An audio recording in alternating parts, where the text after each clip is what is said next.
Have you ever just looked straight up into a clear blue sky and seen, well, nothing? What if I told you you're actually looking at a massive, invisible highway, one with its own rules, its own traffic lanes, and a whole lot of no-go zones? Today, we're going to pull back the curtain on this hidden world that governs the sky above our heads. Seriously, think about it. To us, it's just empty space. But to a pilot, that empty space is as structured and regulated as the city streets down below. It's this incredibly complex system, and if you don't know the rules of that road, you are a huge danger to yourself and to everybody else up there. So, how in the world does this invisible highway actually work? Let's dive in. We're about to learn the map, the rulebook, and the kind of secret language of the sky that keeps everything moving safely. So, what do we actually call this system? Well, the official term is airspace. And really, it's just a defined chunk of the atmosphere over a country.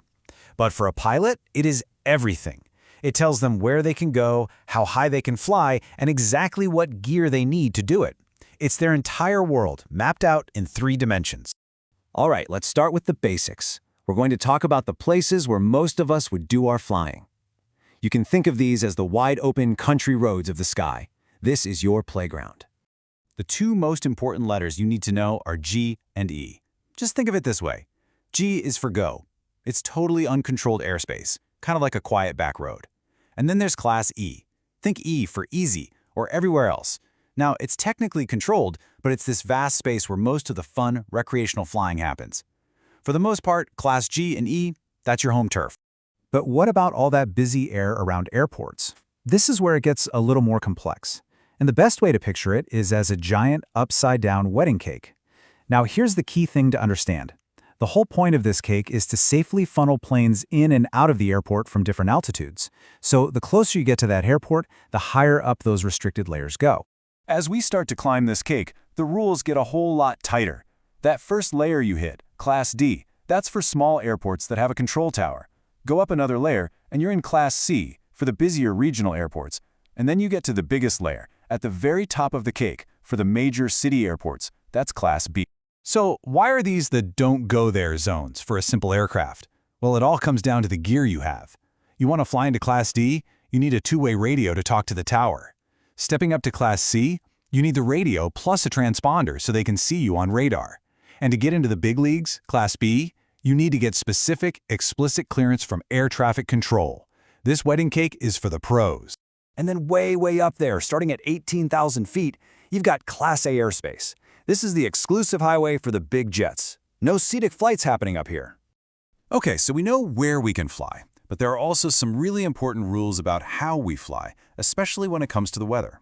And just like driving on the ground, the sky has its own warning signs for hazardous areas you need to watch out for. Let's just think about this for a second. Put yourself in the pilot's seat. If your main way of getting around is just by looking out the window, what we call visual flight rules, then clouds are a massive problem, right? You have no idea what's inside them, and whatever's in there can't see you either. So how do you stay safe? The answer is actually a super simple, easy to remember number, 512. This is one of the most fundamental safety rules in all of flying. But what on earth does it mean? It's all about creating a safety buffer. The 512 rule means you have to stay 500 feet below any clouds, 1,000 feet above them, and a full 2,000 feet away from them horizontally. And why? Well, this buffer makes sure that if a passenger jet suddenly pops out of a cloud, everyone has enough space and time to see each other and avoid a disaster. It's a simple little rule that literally saves lives. So, beyond the weather, the sky has its own version of danger signs and keep out signs. This is called special use airspace. And knowing what these signs mean, well, it's absolutely critical. First up, you've got prohibited areas, and the name really says it all. You never, ever, under any circumstances, enter these zones. They're set up for national security reasons, protecting really sensitive places like the White House. There are 0 exceptions. Just stay out. Next, we have restricted areas. The danger here is often totally invisible.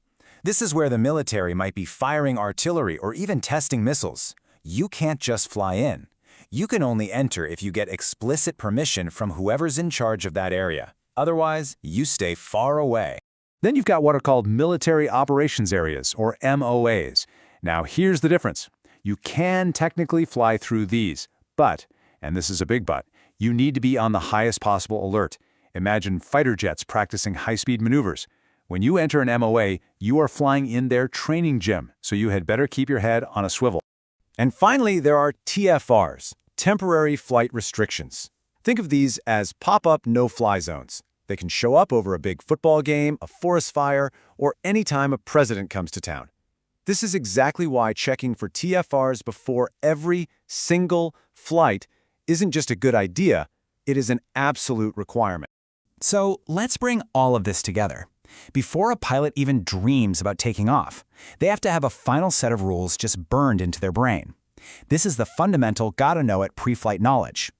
You know, even when you're in the right airspace, a lot of it just comes down to common sense. You can't fly low over a congested city, you can't buzz a packed stadium during a game or fly over a crowded music festival. The bottom line is really simple. Never, ever operate your aircraft in a way that could endanger anyone on the ground. So, if you remember nothing else, remember this. This is the cheat sheet. G is for go. E is for easy. The rest of the alphabet, A, B, C, and D, for our purposes, they basically mean don't go there, not without the right gear and clearance. And your go-to standard for a safe flight is having at least 3 miles of visibility. Got it? Good. And you know, it all comes down to this one single powerful idea.